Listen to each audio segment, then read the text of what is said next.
오늘 우리에게 주신 하나님의 말씀은 요한 1서입니다. 요한 1서 3장 1절부터 10절, 세상을 이길 힘으로 죄를 짓지 말자라고 하는 제목을 가지고 함께 말씀 보도록 하겠습니다. 성탄절이 얼마 남지 않았는데요, 그 앞에 예수님께서 우리 가운데 오신 목적들을 다시 한번 돌아보는 그런 시간 되기를 원합니다. 한 절씩 교독하겠습니다. 오늘은 성경을 좀 펴시고 보여야 될 것 같습니다. 좀 순서대로 돼 있지 않아 갖고. 요한 1서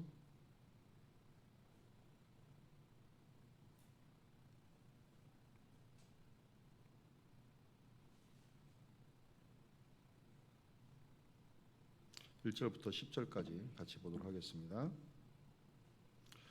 보라, 아버지께서 어떠한 사랑을 우리에게 베푸사 하나님의 자녀라 일컬음을 받게 하셨는가. 우리가 그러하도다. 그러므로 세상이 우리를 알지 못함은 그를 알지 못함이라. 사랑하는 자들아, 우리가 짐은 하나님의 자녀라. 장래 어떻게 될지는 아직 나타나지 아니하였으나 그가 나타나시면 우리가 그와 같을 줄을 아는 것은 그의 참 모습 그대로 볼 것이기 때문이니. 주를 향하여 이 소망을 가진 자마다 그의 깨끗하심과 같이 자기를 깨끗하게 하느니라. 죄를 짓는 자마다 불법을 행하나니 죄는 불법이라. 그가 우리 죄를 없애려고 나타나신 것을 너희가 아나니 그에게는 죄가 없느니라. 그 안에 거하는 자마다 범죄하지 아니하나니 범죄하는 자마다 그를 보지도 못하였고 그를 알지도 못하였느니라. 자녀들아, 아무도 너희를 미혹하지 못하게 하라. 의를 행하는 자는 그의 의로심과 같이 의롭고 죄를 짓는 자는 마귀에게 속하나니 마귀는 처음부터 범죄함이라.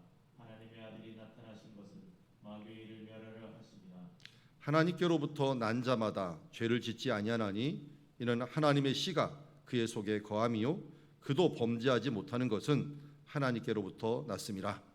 이러므로 하나님의 자녀들과 마귀의 자녀들이 드러나나니 무릇 의를 행하지 아니하는 자나 또는 그 형제를 사랑하지 아니하는 자는 하나님께 속하지 아니하니라. 아멘. 자, 오늘 큰 주제는, 오늘 말씀을 보니까 세상을 이길 힘, 이것이 무엇인가. 예수님께서 이 땅에 오신 이유 중에 하나가 우리에게 세상에 이길 힘을 주시려 오셨습니다. 또 하나, 우리가 힘을 가지고 어떻게 살아야 되느냐. 하나님이 거룩하니 우리도 거룩하게 살아야 됩니다. 거룩에 살려고 하는 그 최고의 목적 중에 하나가 이제 하나님과 같이 하나님의 형상대로 회복되는데, 그러려면 죄를 짓지 말아야 됩니다. 그래서 하나님께 주시는 힘을 가지고 우리가 죄를 짓지 말자라고 하는 오늘 말씀이라고 할 수 있습니다. 자, 잘 보면은 여기 하나님께 주신 힘이 있습니다. 힘이 있는데 그것이 한 세 가지가 있어요. 자, 3장 1절에 보니까 하나님의 사랑이 있습니다. 하나님의 사랑이 있고, 2절에 보니까 우리가 하나님의 자녀라는 사실들이 있고, 3절에 보니까 우리에게 주를 향한 소망이 있다는 것을 우리가 알 수 있습니다. 그래서 이 세 가지의 힘이 오늘 요한이 우리에게 주는 힘이라고 할 수 있습니다. 첫 번째, 우리가 하나님의 사랑에 대해서 보죠. 하나님의 사랑. 자, 원어적으로 표현을 하면은 보라, 아버지께서 어떠한 사랑을 우리에게 베푸사라고 했는데, 이 부분들을 원어에 보니까 보라, 하나님 아버지가 우리에게 얼마나 놀라운 사랑을 주셨는가라고 하는 말로 번역을 할 수가 있습니다. 그러면서 하나님의 자녀라 일컬음을 받게 하셨는가라고 했는데, 이는 우리가 하나님의 자녀가 일컬음을 받았기 때문이다라고 하는 표현입니다. 그러니까 이 요한은 이 부분들, 하나님의 사랑을 보면서 하나님 아버지께서 우리에게 얼마나 놀라운 사랑을 주셨는가, 그 사랑 중에 하나가 뭐냐면 우리가 하나님의 자녀라 일컬음을 받았다는 것이고, 그리고 우리가 정말로 그렇게 됐다, 우리가 정말 그러하도다. 그러므로 세상이 우리를 알지 못하면 그를 알지 못함이라. 그러므로 세상이 우리를 알지 못한다. 왜냐하면 세상은 하나님을 알지 못하기 때문이다. 이런 식으로 번역을 할 수가 있습니다. 하나님의 사랑, 이 사랑이 얼마나 강력한가. 아들을 내어주기까지 우리에게 사랑하였습니다. 그 사랑이 그냥 사랑이 아니라 바로 증명된 사랑입니다. 그래서 로마서 8장 39절은 이 사랑이 얼마나 센지 어떤 피조물이라도 우리 주 그리스도 예수 안에 있는 하나님의 사랑에서 끊을 수 없다라고 얘기합니다. 하나님의 사랑이 얼마나 우리 가운데 강력한지 세상의 어떤 것도 하나님의 사랑에서 끊을 수 없다라고 얘기합니다. 아니, 자기 아들을 내어주기까지 우리를 사랑하셨으니 이 사랑으로 증명하신 그분이 어찌 우리를 사랑하지 않겠으며, 우리를 사랑하시는 그분이 어찌 세상에 있는 힘에 그 사랑에 밀리겠냐. 우리는 이 사랑을 다시 한번 분명히 해야 됩니다. 하나님의 사랑이 얼마나 강력한지 첫 번째로 하늘의 영광을 버리고 자기 아들을 우리에게 내어주실 뿐만 아니라, 이곳에 오실 뿐만 아니라 여기서 자기 아들을 외면하기까지 우리를 구원하시기 위하여 우리에게 자기 아들을 내어주신 그 아버지의 사랑, 아들의 예수 그리스도의 사랑도 대단하지만 저는 이 아버지의 마음을 다시 한번 읽습니다. 이 사랑이 얼마나 강력한지 아브라함이 이삭을 드리는 장면을 통해서 이삭에게 초점을 맞추지 아니하고 아브라함에게 초점을 맞춥니다.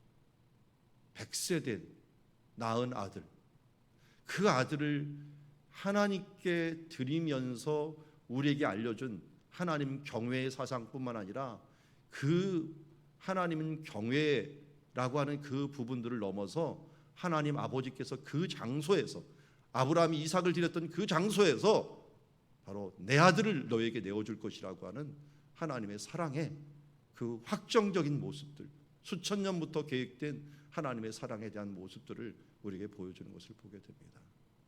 여러분, 이 사랑에 배신하지도 말고, 이 사랑에 우리가 이 사랑을 붙잡고 있다면, 이 사랑이 내게 있다면 두려워하지도 말고 그의 사랑 안에서 살아가는 주의 자녀들이 되기를 주의 이름으로 축원합니다. 두 번째 우리에게 주신 것들이 뭐냐면 하나님의 자녀 되는 것입니다. 하나님의 자녀들아, 우리가 지금은 하나님의 자녀라라고 얘기합니다. 하나님의 자녀, 영접하는 자 곧 그 이름을 믿는 자들에게는 하나님의 자녀가 되는 권세를 주셨다고 하면서 요한 1서 앞서 쓴 요한복음에서도 아마 요한복음을 더 늦게 썼을 거라고 학자들은 얘기하는데요, 이 두 번씩이나 계속 그의 글에서 강조를 합니다. 우리가 하나님의 자녀다. 장래에 어떻게 될 것은 아직 나타나지 않았다. 그러나 우리가 하나님의 자녀이기 때문에 나타나시면 우리가 그와 같이 될 것을 아는 것은 그의 참모습 그대로 볼 것이다. 하나님의 자녀가 되어서 그 앞에 하나님의 자녀로서의 권세를 얻으면서 보게 될 것이며 천사도 흠모하는 그 자리를 얻게 될 것이다. 로마서 8장 29절에서는 하나님이 미리 하신 자들 곧 그의 아들을 형상을 본받게 하기 위하여 미리 정하셨으니 이는 그로 말미암아 형제 중에 맏아들이 되어서 하나님의 나라를 상속하게 하기 위함이다 라고 말씀하셨습니다. 여러분, 우리가 누구입니까? 그리스도인, 그것을 넘어서 하나님의 자녀가 되었으니 정말 하나님의 자녀된 자존심을 지켜야 됩니다. 내가 누구인가? 내가 누구인가 하는 이 정체성만 알아도 이 땅에서 우리가 어떻게 살아야 될지를 분명히 할 수가 있습니다. 세상 풍파 여러 문제가 우리 가운데 달려올지라도 하나님이 나를 사랑하시고 내가 바로 그의 자녀라는 것, 하나님의 자녀로 내가 있다는 이 사실들을 우리는 하나님의 사랑받는 자녀요, 특별한 사랑받는 자녀요, 나는 장차 예수님처럼 될 것이라고 하는 이 사랑을 우리가 감사하면서 나가야 될 줄 믿습니다. 에베소 2장 4절에서는 이렇게 얘기합니다. 긍휼이 풍성하신 하나님이 우리를 사랑하신 그 큰 사랑으로 인하여 허물로 죽은 우리를 그리스도와 함께 살리셨고, 한마디로 너희는 그 은혜로 구원을 받았다라고 말씀합니다. 우리는 보통 사람이 아닙니다. 나는 보통 사람이 아닙니다. 특별한 신분을 가진 사람입니다. 구약부터 이 부분들을 강조해 왔습니다. 우리 D6에 해당하는 신명기 6장 4절 5절의 큰 계명이 뭡니까? 이스라엘 들으라, 우리 하나님 여호와는 오직 유일하신 여호와시다. 너는 마음을 다하고 뜻을 다하고 힘을 다하여 너희 하나님 여호와를 사랑하라 라고 얘기하고 있습니다. 하나님의 사랑이 우리 가운데 있고 우리는 뭐가 됐냐면 하나님의 자녀가 됐기 때문에 여기 보니까 우리 하나님이 돼버리고, 우리는 그의 자녀요, 그의 족속이 되어서 우리 하나님이 되었고, 그러니 내 하나님, 너희 하나님 여호와를 사랑하라고 말씀하고 있습니다. 신명기 6장에 나오는 이 헌법과 같은 말씀이 예수님 가운데 온전히 이루어지고 우리가 요한일서에서 다시 한번 너희는 하나님의 자녀다. 지금은 하나님의 자녀다 라고 하는 사실을 잊지 말라는 것. 이게 우리의 이 세상을 살아갈 수 있는 힘과 자존감이 되는 것입니다. 이제 마지막으로 세 번째 자존감, 힘을 된다는 것은 소망입니다. 소망. 주를 향하여 가진 이 소망. 주를 향하여 가진 이 소망은 이 땅에서 힘을 줄 뿐만 아니라 우리로 하여금 깨끗하게 살아가야겠다. 하나님의 자녀답게 살아가야겠다 하면서 우리에게 소망의 인내를 허락하여 주고 그로 인하여 우리가 스스로를 깨끗하게 하는 하나님의 역할을 하는 것을 보게 됩니다. 여러분, 거룩은 왜 중요합니까? 여기 보면은 거룩의 중요성에 대해서 디모데후서에서 아주 잘 얘기했어요. 큰 집에는 금그릇과 은그릇뿐만 아니라 나무릇과 질그릇이 있어서 귀하게 쓰이는 것도 있고 천하게 쓰이는 것도 있습니다. 그런데 우리가 생각할 때는 금그릇이 귀하게 쓰일 것 같죠. 근데 예상을 깹니다. 그러므로 누구든지 이런 것에 대하여 자기를 깨끗하게 하는 자가 귀히 쓰는 그릇이라는 거예요. 여러분, 질그릇일지라도 깨끗한 질그릇에 음식을 담아 먹지 더러운 금그릇에다가 담아 먹지 않습니다. 우리는 금수저, 은수저, 흙수저라고 얘기하지만 하나님이 쓰는 수저는 어떤 수저일까요? 하나님이 복되라고 하는 수저는 어떨까요? 깨끗한 수저예요. 거룩한 수저입니다. 거룩한 그릇이 되면 거룩하고 주인의 쓰심에 합당하여 모든 선한 일에 준비됩니다. 그래서 이렇게 얘기합니다. 너는 청년의 정욕을 피하고 주를 깨끗한 마음으로 부르는 자들과 함께 의와 믿음과 사랑과 화평을 따르라. 우리가 거룩하여 소망의 인내를 가지고 이 거룩함으로 나아가는 일들. 디모데전서 지금 2장에서 이렇게 하지만 4장에서는 거룩을 또 강조합니다. 아예 단언적으로 하나님의 말씀과 기도로 거룩하여집니다. 이런 말씀과 기도가 없는 삶은 거룩으로 나갈 수 없고, 거룩에 하나님이 원하시고 기뻐하시는 쓰임받는 그릇이 되는 이 거룩은 그냥 오는 것이 아니라 말씀의 거울에 비춰보고 기도로서도 점검하고 하나님의 능력을 힘입어서 거룩하여진다라고 말씀합니다. 오늘 말씀을 또 전반적으로 흐르는 또 하나의 부분들은 죄를 짓지 말라는 것입니다. 하나님이 주신 힘으로 너희가 이 세상을 그 사랑과 자녀됨과 그 소망을 가지고 이 세상에서 힘을 가지지만 이 힘을 가지고 뭐를 해야 되느냐? 거룩을 이루라. 이 거룩을 이루는 것들은 죄에서 벗어나는 것입니다. 그래서 오늘 4절부터 9절, 10절까지 계속적으로 죄에 대한 부분들, 죄를 짓는 자마다 불법을 행하나니 죄는 불법이다. 거룩을 이야기하고 나서 이 죄에 대해서 일단은 끊어버리고 잘라버리라는 것입니다. 예수님이 오신 이유가 뭡니까? 그가 우리 죄를 없애려고 나타나신 것입니다. 우리가 성탄절을 귀히 여기는 것들은 화려한 불빛을 놓고 우리가 감사하고 또 칸타타도 하는 이유는 무엇입니까? 그 가운데 예수님께서 이 땅에 오신 목적이 무엇인가를 우리 잊지 않기 위함입니다. 우리의 죄를 없애려고 나타나셨습니다. 그는 죄가 없는 하나님이셨고 독생자셨습니다. 그 안에 거하는 자마다 범죄치 아니하고 또 범죄하는 자마다 그를 보지 못하여 또 그를 알지 못한다라고 얘기합니다.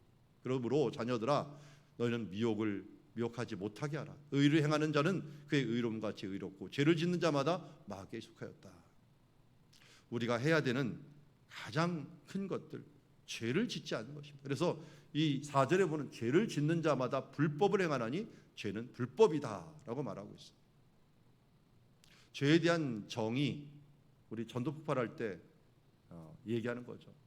강도나 살인, 도적질이나 간음처럼 하지 말아야 할 것을 하는 것이 죄이고, 또 둘째로 부모 공경이나 이웃사랑처럼 해야 하는 것을 하지 않는 것도 역시 죄이고, 셋째로 교만, 정욕, 미움, 탐심, 시기, 질투, 거짓말처럼 나쁜 마음이나 나쁜 생각을 하는 것도 죄입니다.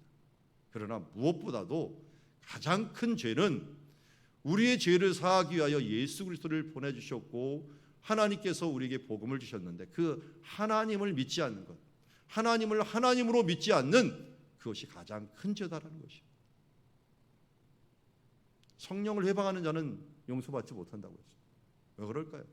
성령님이 우리 안에 오셔서 우리에게 회개하고 애통하는 마음을 주시는데 그 성령님 자체를 거절하면은 하나님이 하나님됨을 거절해 버리면 바로 우리가 그 안에 용서받을 수 없다는 거예요. 우리가 D6의 기본 정신이 뭡니까? 여호와는 오직 유일하신 하나님이시다. 하나님이 하나님됨을 인정하고 하나님을 경외하는 자로서 내가 서지 아니하면 그 다음은 죄의 용서도 없어.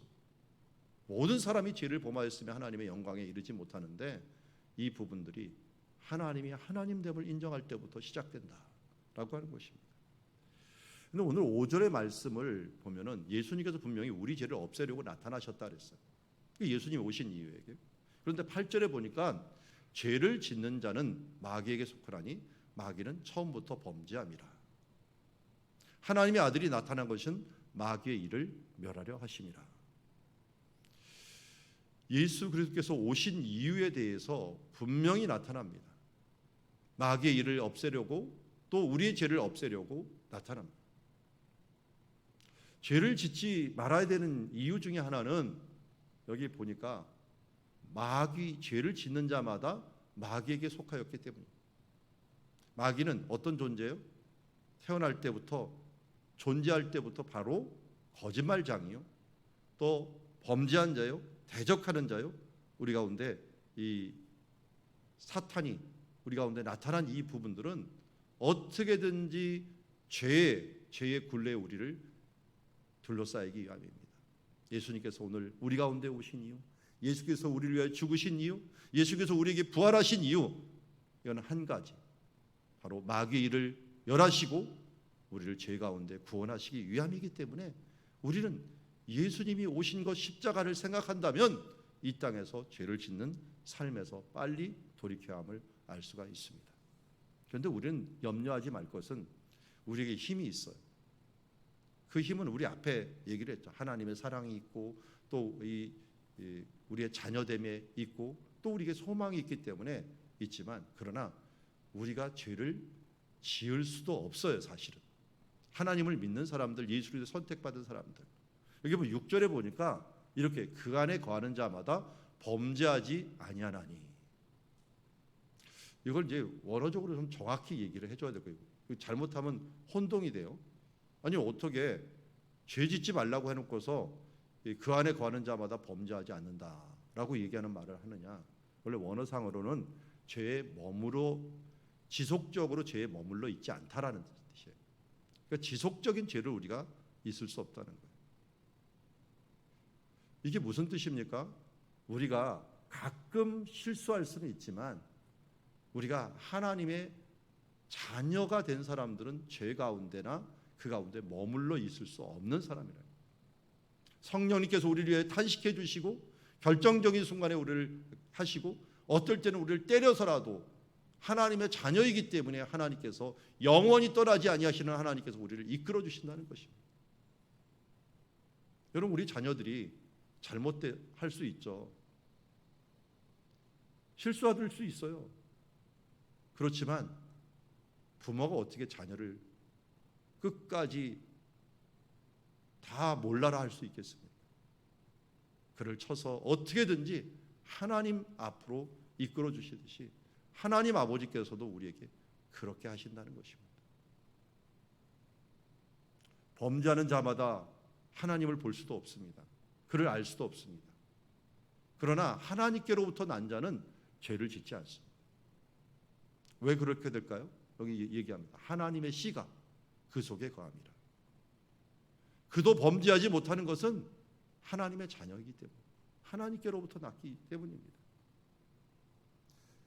로마서 8장 2절에 그리스도 예수 안에 있는 생명의 성령의 법이 죄와 사망에서 우리를 해방하였다고 하고 그리스도의 사랑에서 우리를 끊을 자가 없다고 하기 때문에 바로 우리가 하나님의 사랑으로 우리는 순간적으로 베드로처럼 또 정말 결정적으로 실수할 수도 있고 정말 치명적인 죄를 범할 수도 있습니다.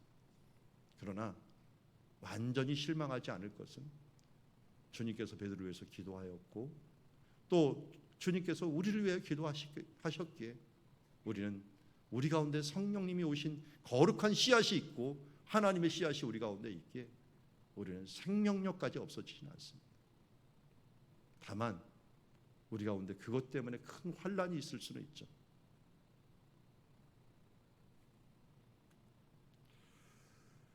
자, 이 죄가 들어올 때 중요한 이유 중에 하나는 미혹입니다. 그래서 시험이라는 말이 있고 유혹이라는 말이 있죠. 영어에는 이걸 좀 표현을 근데 테스트는 우리를 아브라함을 이삭을 드리라는 것은 테스트예요. 그렇지만 우리가 죄를 지을 때 템프테이션이라고 하는 유혹에 빠지는 것들이 있어요. 그 자녀들 아무도 너희를 미혹하지 못하게 하는 것, 이것은 템프테이션, 유혹에 빠지지 말라. 의를 행하는 자는 그의 의로심과 같이 의롭고 죄를 짓는 자는 마귀에게 속하기 때문에 바로 이러한 유혹에 빠지지 말라고 얘기하고 있습니다. 하와가 바로 이러한 미혹에 빠졌다라고 할 수가 있는 거죠. 그래서 우리는 오늘 말씀을 통하여 두 가지 글을 분명히 합니다. 하나님께서 우리에게 힘을 주셨습니다. 어떤 힘입니까? 바로 하나님의 사랑이라고 하는 힘을 주셨고 우리가 하나님의 자녀됨과 우리에게 소망이라고 하는 이 힘을 오늘 우리에게 주셨습니다. 이 힘을 주신 이유는 뭡니까? 우리 가운데 거룩한 씨를 두셔서 하나님의 자녀답게 살아가도록 하는 것입니다. 10절에 보니까 하나님의 자녀와 마귀의 자녀가 있다라고 얘기하고 있습니다. 우리는 하나님의 속한 자들이기 때문에 이제는 이 소망의 인내를 가지고 거룩한 삶, 거룩한 그릇, 이것을 하기 위해서 1차적으로 닦아내야 됩니다. 더 이상 주님께서 우리에게 거룩한 씨를 주셨으니 이 죄를 짓지 말고 죄 가운데 미혹되지 말고 우리가 예수 그리스도 주신 힘과 능력을 가지고 승리하는 주님의 자녀들이 되기를 주의 이름으로 축원합니다. 기도하겠습니다. 하나님 아버지, 오늘 요한 1서 3장을 통하여 예수님께서 이 땅에 오신 이유를 다시 한번 우리가 새겨봅니다. 우리를 하나님 자녀 삼아 주시고 마귀를 멸하시고 죄에서 우리를 구원하여 주시사 하나님의 거룩한 자녀로 삼아 주셨습니다. 그뿐 아니라 우리가 살아가는 동안 이 땅에서 마귀를 그 권세를 이기고 살아갈 수 있도록 힘을 주심을 감사합니다. 하나님의 사랑이 오늘도 우리를 강권하여 주시고 주님, 하나님의 자녀됨이 바로 우리의 자존감을 지키고 소망의 인내를 가지게 하심을 감사합니다. 이제 이러한 힘을 가지고 거룩한 하나님의 자녀로 살아간 오늘 하루요 하나님의 백성들 되게 하여 주시옵소서. 성령 하나님, 순간마다 무너질 때마다 힘들 때마다 바로 이것을 기억하게 하여 주시옵시고 이 말씀대로 오늘도 거룩함의 하루 통하여 주님과 함께 동행하는 임마누엘 시간이 되게 하여 주시옵소서. 예수님의 이름으로 기도드리옵나이다.